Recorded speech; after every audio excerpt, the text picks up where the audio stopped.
Hay algo que pasa en las cocinas de millones de familias en este país todas las noches, y casi nadie lo está relacionando con el riesgo de cáncer. Alguien cocina arroz, pollo o espinacas por la tarde, quedan sobras, y al día siguiente alguien las mete al microondas o las calienta en la estufa, come y sigue con su día como si nada. Lo he visto toda mi vida, lo he hecho yo mismo. Y lo que aprendí después de años viendo lo que les pasa a los tejidos humanos cuando se exponen a ciertos compuestos químicos, me cambió para siempre. Me llamo Dra. May Hemison. Soy oncóloga y médica internista. Llevo más de 22 años trabajando con pacientes que enfrentan enfermedades crónicas, inflamación sistémica y en muchos casos cáncer en etapas tempranas y avanzadas. He visto de cerca qué tienen en común los pacientes que desarrollan ciertos tipos de tumores, y lo que he aprendido, lo que veo confirmado en mi consulta semana tras semana, es algo que la mayoría de las personas nunca escucha fuera de un consultorio médico. No comparto esto para asustarte. Lo comparto porque he visto a personas buenas, personas sanas, personas que cuidaban su alimentación, perder su calidad de vida por algo completamente prevenible. Algo tan simple como el hábito de recalentar ciertos alimentos sin saber lo que eso hace adentro.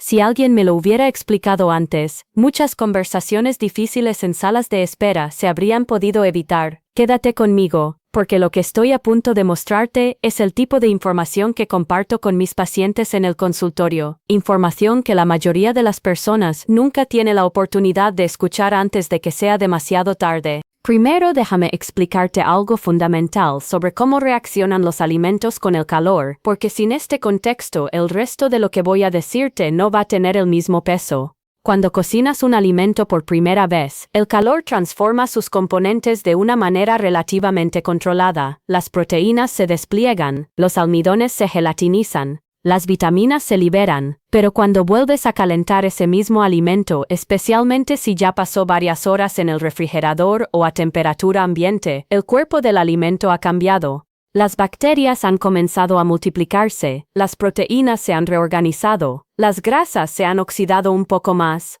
Y cuando le aplicas calor de nuevo a todo eso, las reacciones químicas que ocurren son completamente distintas a las del primer cocimiento. Piénsalo así. Imagínate que tienes una vela nueva. La enciendes, la dejas quemar un rato, y la apagas. La cera que sobra ya no es cera nueva, ya pasó por combustión. Ya cambió su estructura. Si la vuelves a encender, lo que se quema no es lo mismo que la primera vez. Los alimentos funcionan de forma parecida. Y cuando esos cambios químicos ocurren en proteínas, almidones y nitratos, lo que se produce puede ser tóxico para las células del cuerpo humano. Y aquí está lo crítico después de los 60 años, el sistema de reparación celular que cuando eras joven corregía esos daños casi sin esfuerzo, ya no trabaja con la misma velocidad. El margen de error se hace mucho más pequeño, y ese cambio lo cambia todo. Vamos con el primero de los 4 alimentos que nunca deberías recalentar, y te va a sorprender porque es uno de los más comunes en cualquier mesa latina en este país, el arroz. La mayoría de mis pacientes cuando les pregunto si recalientan el arroz del día anterior, me miran como si les estuviera preguntando algo absurdo. Claro que sí, me dicen, siempre queda arroz. Todo el mundo lo hace, mi mamá lo hizo siempre. Yo entiendo completamente esa respuesta. Es parte de la cultura, parte de no desperdiciar comida. Pero aquí está lo que muy poca gente sabe. El arroz crudo contiene naturalmente una bacteria llamada Bacillus cereus. Cuando cocinas el arroz, el calor elimina la bacteria activa, pero no destruye sus esporas. Esas esporas son como semillas dormidas, sobreviven el cocimiento. Y cuando el arroz se enfría, especialmente si lo dejas a temperatura ambiente por más de 2 horas, esas esporas germinan y producen toxinas. No es la bacteria en sí lo que te daña. Son las toxinas que deja. Y el problema es que esas toxinas son resistentes al calor. Cuando metes ese arroz al microondas, el calor mata las bacterias nuevas, pero las toxinas que ya estaban ahí no desaparecen. Siguen en el arroz, y llegan a tu sistema digestivo intactas. Imagínate que tienes una pecera con agua limpia. Le agregas unas gotas de tinte. El agua se colorea. Si sacas toda el agua y la reemplazas, la pecera queda limpia. Pero si nada más agregas más agua encima del agua coloreada, el color se mezcla pero no desaparece. Así funcionan estas toxinas. El calor nuevo no las neutraliza porque no son organismos vivos. Son compuestos químicos que ya están ahí. Según los Centros para el Control de Enfermedades, el Bacillus cereus es responsable de miles de casos de intoxicación alimentaria cada año en los Estados Unidos, y el arroz recalentado mal almacenado es una de las causas más comunes. En personas mayores con sistemas inmunológicos más lentos, esa intoxicación puede derivar en inflamación gastrointestinal crónica. Y la inflamación crónica no resuelta es uno de los precursores más documentados del cáncer colorectal. Lo que puedes hacer es simple. Si cocinas arroz, pásalo al refrigerador dentro de la primera hora después de que se enfríe. No lo dejes en la estufa o en la mesa. Y si lo recalientas, que sea una sola vez completamente hasta que esté bien caliente en toda la porción, no solo en las orillas. Si tienes arroz que lleva más de un día en el refrigerador, deséchalos, no vale la pena el riesgo. Si tienes un familiar mayor de 60 años, un padre, una madre, un hermano, una cuñada que cocina arroz todos los días como la mayoría de las familias latinas en este país, lo que acabo de decir les aplica directamente a ellos. Guarda este video, mándalo por WhatsApp cuando terminemos. Ahora el segundo alimento, y este le va a llegar directo al corazón a muchas personas porque lo comemos desde niños y lo asociamos con salud.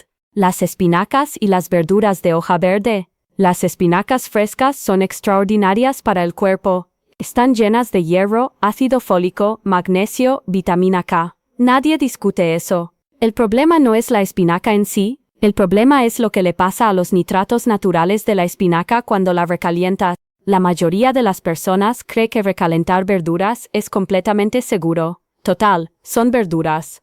Si algo tienen más de vitaminas calentadas, dirían algunos. Pero lo que la mayoría no sabe es que las espinacas contienen nitratos de forma natural. Esos nitratos en sí mismos no son peligrosos.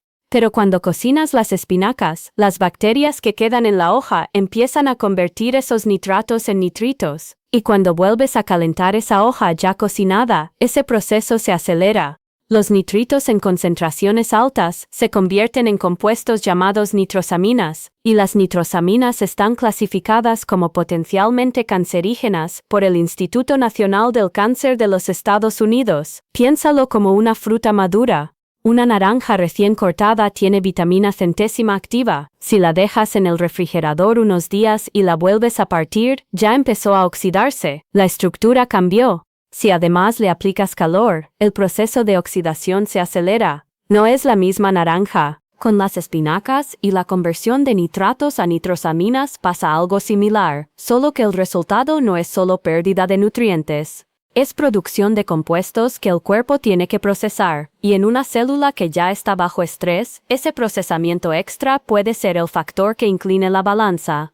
El hábito que te recomiendo es este. Si vas a preparar espinacas o verduras de hoja verde, cocina solo lo que vas a comer en ese momento. Si te sobró, guárdala en el refrigerador y cómela fría, en una ensalada, en un wrap, mezclada con algo. No la recalientes. El sabor cambia un poco, sí, pero los nutrientes que conservas fríos son infinitamente mejores que los compuestos que produces con el segundo calentamiento. Quiero pausar aquí un momento y preguntarte algo directamente. ¿Hay alguno de estos alimentos que recalientas de manera regular en tu casa? Si la respuesta es sí, ve a los comentarios ahora mismo y escribe la palabra sí. Solo eso. Leo cada comentario en este canal. Todos y cada uno. El tercer alimento es el que más me preocupa de los 4 porque es el que con mayor frecuencia se recalienta sin pensarlo 2 veces, y es el que tiene el mecanismo más documentado de daño celular, el pollo. Tengo un paciente que voy a llamar Jorge, 64 años, jubilado, vivía solo desde que sus hijos se fueron. Cocinaba pollo los domingos, grande, suficiente para la semana, y todos los días lo recalentaba en el microondas. Me dijo que lo había hecho así por años, que su mamá le enseñó que el pollo duraba bien en el refrigerador, y técnicamente no estaba equivocado en eso. El problema no era que el pollo se echara a perder. El problema era lo que le pasaba a las proteínas del pollo con cada ciclo de calentamiento.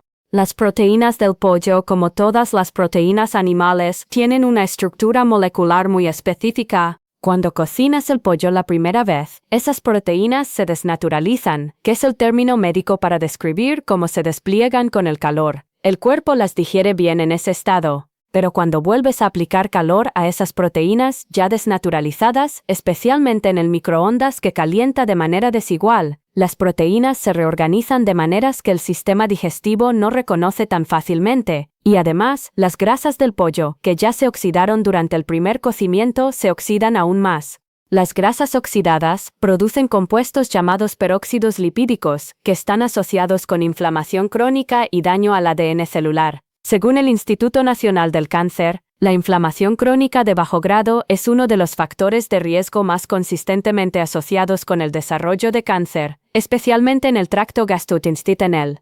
No es que comer pollo recalentado una vez te cause cáncer, es que hacerlo de manera consistente, año tras año, en un sistema digestivo que después de los 60 ya trabaja con menos eficiencia, puede ser uno de varios factores que acumulados empujan a una célula sana hacia una mutación. Piénsalo como el aceite de tu carro. La primera vez que lo usas, el aceite es limpio, fluido, eficiente. Lo quemas, lo vuelves a calentar, lo enfrías. Cada ciclo lo degrada un poco más. Si sigues usando el mismo aceite sin cambiarlo, empieza a generar fricción que daña el motor. Puedes hacer eso por años y el carro sigue funcionando, hasta que un día deja de funcionar de repente, y no parece que fue por el aceite, fue por todos esos ciclos acumulados. El cuerpo funciona de forma muy parecida, con las proteínas y grasas que le das a procesar repetidamente. Lo que puedes hacer esta semana es esto. En lugar de cocinar una gran cantidad de pollo para varios días, cocina porciones pequeñas para 1 o 2 días máximo. Y si tienes que guardar pollo ya cocinado, cómelo frío en una ensalada o en un sándwich. Si necesitas calentarlo, caliéntalo una sola vez, completo, y no lo vuelvas a guardar para otro día. Esos 2 cambios son pequeños en la rutina, pero hacen una diferencia real en lo que le estás pidiendo a tu sistema digestivo que procese. Piensa en alguien que conoces. Un vecino, un amigo, alguien de tu familia que vive solo y cocina para varios días. Esa persona necesita saber esto, no para asustarse, sino para tomar una decisión informada. Y llegamos al cuarto alimento, que es el que con mayor frecuencia se recalienta en las mesas latinas de este país, y que tiene un mecanismo de daño que va más allá del sistema digestivo. Los hongos, las setas, los champiñones que ponemos en el arroz, en los guisos, en los huevos del desayuno, son deliciosos, son versátiles, son económicos, y su estructura proteínica es única en el mundo vegetal, porque los hongos tienen proteínas complejas que el cuerpo procesa de manera diferente a las proteínas animales. La mayoría de las personas piensa que los hongos son como cualquier otra verdura y que recalentarlos es tan seguro como recalentar papas o zanahorias, pero aquí está lo que casi nadie menciona. Los hongos tienen una concentración inusualmente alta de proteínas para ser un alimento vegetal, y cuando esas proteínas se someten a un segundo ciclo de calor, se descomponen en compuestos nitrogenados que en el sistema digestivo pueden generar nitrosaminas, los mismos compuestos que mencioné con las espinacas. Pero en los hongos el proceso es más intenso porque la concentración proteínica es más alta. La Asociación Americana del Cáncer ha documentado que la exposición repetida a nitrosaminas está asociada con un aumento del riesgo de cáncer de estómago y esófago, y en personas mayores de 60 años, que estadísticamente consumen más medicamentos que pueden ya generar algo de inflamación en el tracto digestivo. Esa exposición adicional puede ser significativa. Imagínate que tienes un camino de tierra que soporta bien el tráfico normal.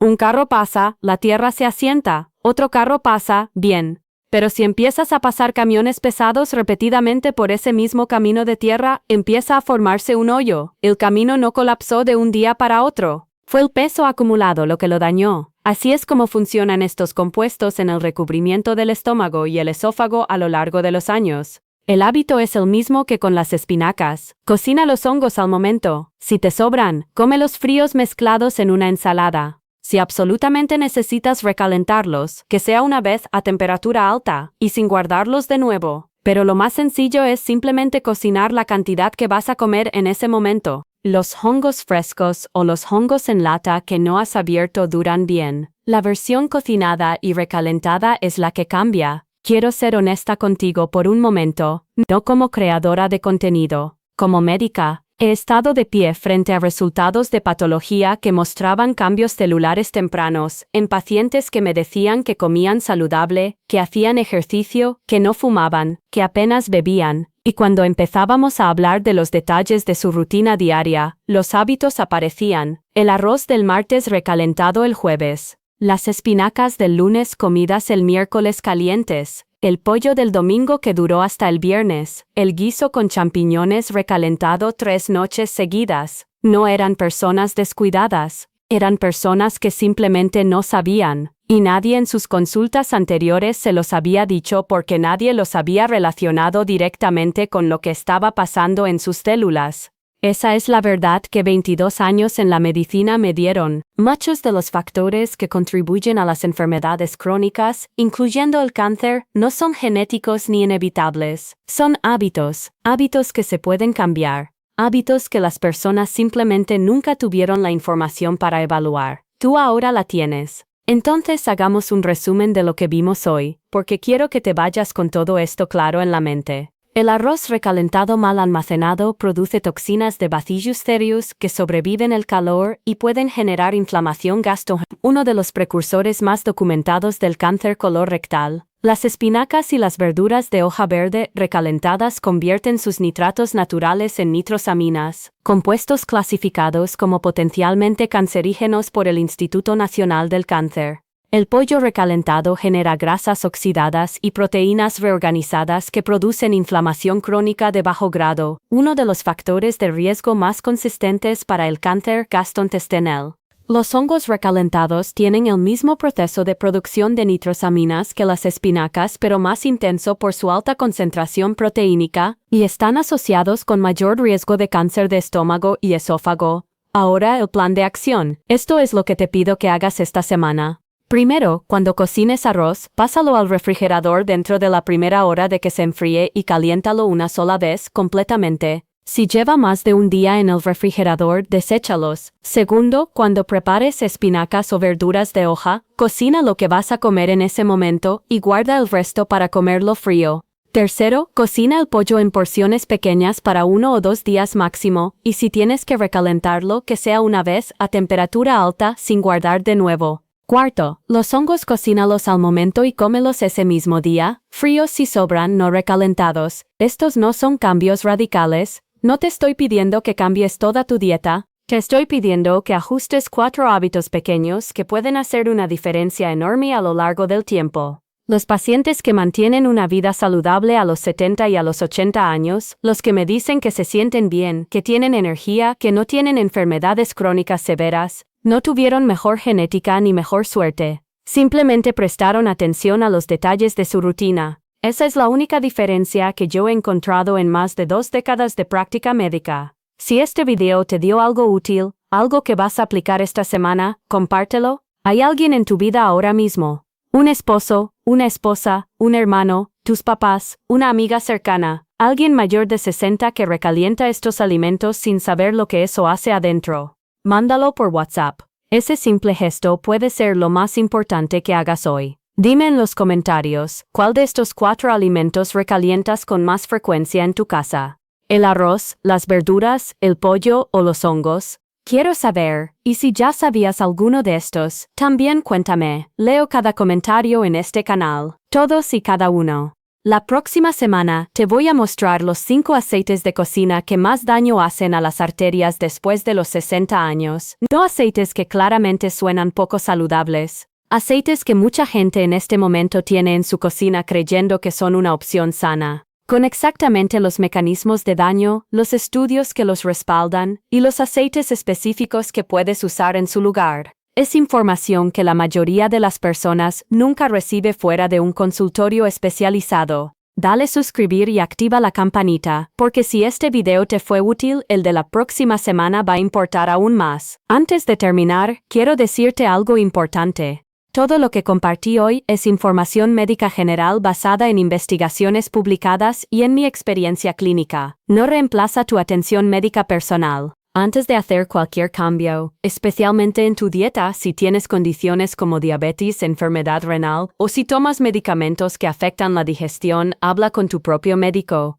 Él conoce tu historial, él conoce tu cuerpo, Y esa conversación, informada, directa y sin apuros, es exactamente donde empieza la buena medicina.